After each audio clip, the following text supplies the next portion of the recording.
Zoran Zaev podneo je ostavku na mesto premijera Severne Makedonije, nakon čega se očekuje da predsjednik Sobranja Talat Džaferi sazove sednicu na kojoj će ostavka biti konstatovana da bi potom parlament izabrao prelaznu takozvanu pržinsku vladu uoči prevremenih izbora u toj zemlji koji bi trebalo da se održe 12. aprila.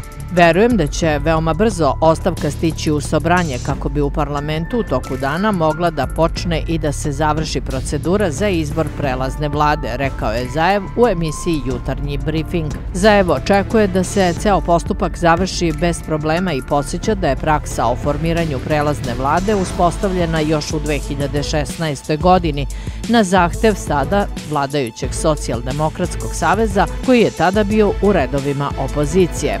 Kako je najavljeno, tehničku ili takozvanu pržinsku vladu će predvoditi Oliver Spasovski, dosadašnji ministar unutrašnjih poslova, dok će resori unutrašnjih poslova i rada i socijalne politike preuzeti kadrovi iz redova opozicije kao garanciju za sprovođenje fer, poštenih i demokratskih izbora. Sobranje Severne Makedonije trebalo bi danas da izabere prelaznu vladu uoči prevremenih parlamentarnih izbora u toj zemlji koji treba da se održe 12. aprila.